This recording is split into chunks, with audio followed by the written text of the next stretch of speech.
Hey all, Ron here from Military Images Magazine with a new episode of Life on the Civil War Research Trail.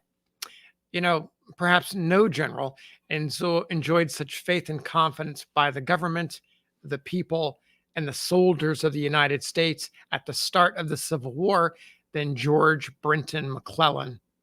He had it all: West Point education, a martial bearing, charismatic personality, and a gift for building an army and its morale. This image in the collection of the National Portrait Gallery captures McClellan at the height of his fame. It's a classic pose. He's looking off camera, almost in profile. He's got the mustache, he's got the beard, in uniform, the coat puffing out around the chest, his major general's shoulder straps gleaming on his shoulders, looking powerful, has a concerned line of worry going down his brow. Just the portrait of the quintessential general. Well, for all of the look and for all of the charisma, he failed to live up to the promise. His lack of aggression and plotting movements are well known in American history and Civil War history, especially along the peninsula of Virginia in 1862. It made the press's rallying cry of "On to Richmond" seem like a cruel joke. His actions at Antietam stopped Robert E. Lee's Army of the Northern Virginia for sure, but somehow it seemed to lack energy and cohesion. Before the end of 1862, Abraham Lincoln, president, commander in chief, once McClellan's biggest fan, biggest supporter, dismissed him. Most veterans had only wonderful things to say about McClellan after the war, despite the failings. It's because of this that I found an appraisal by one of McClellan's staff officers, James Fowler Rusling, refreshingly honest. As you'll hear, McClellan was the first senior officer to whom Rusling reported. Rusling respected McClellan as a man, but also saw his flaws.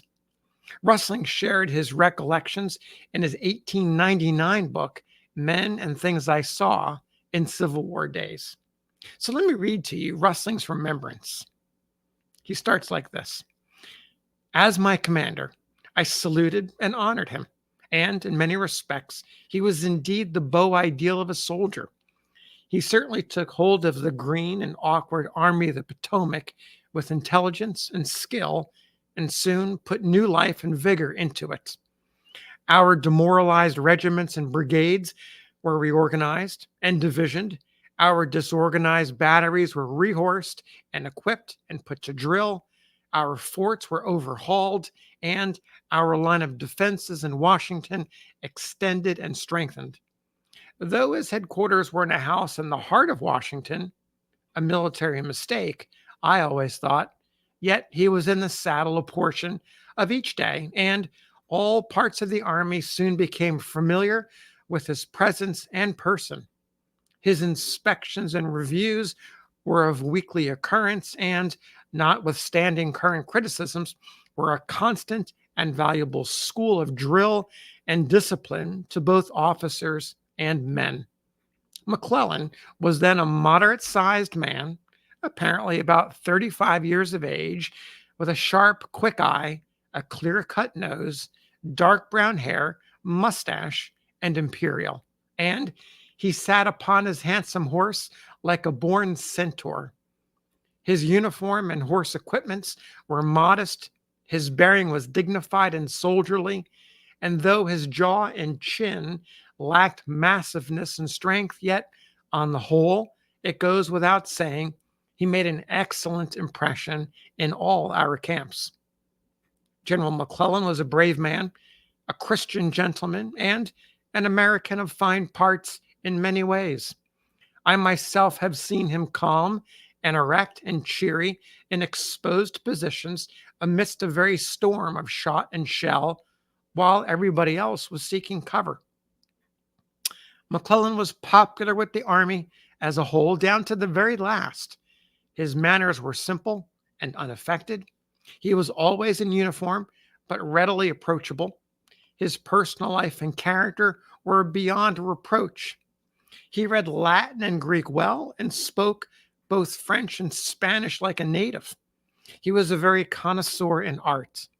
He knew all West Point could teach him, and indeed was as adept in all branches of the military profession, except the last and most important one of all, and that is how to fight and conquer. As an organizer and drill master and disciplinarian, we did not produce McClellan's equal during the war. The Army of the Potomac was far and away the best drilled and disciplined and equipped army we had. But there he seems to have ended, with no power of getting on his legs and marching straight after the enemy and whipping him. He never knew when to take the initiative and lacked aggressiveness and fighting energy, and so he never got there when he ought to have won every time, or nearly so. He never seemed to know the value of time, a vital element in campaigns and battles. He always underestimated himself and overestimated his antagonist, a capital mistake in military affairs. And so he finally acquired the sobriquet of McClellan the Unready, or our little Napoleon. I think history will declare, when she comes to sum him up finally, that he would have made an excellent chief of staff, or perhaps a good corps commander. But as commander in chief of the army, where he had to think and plan and act for himself and compel others to act, and where at times he had to take tremendous risks, clearly he was not a success. And it is amazing how tender contemporary history has been of him and his deeds, or rather want of deeds, if not misdeeds.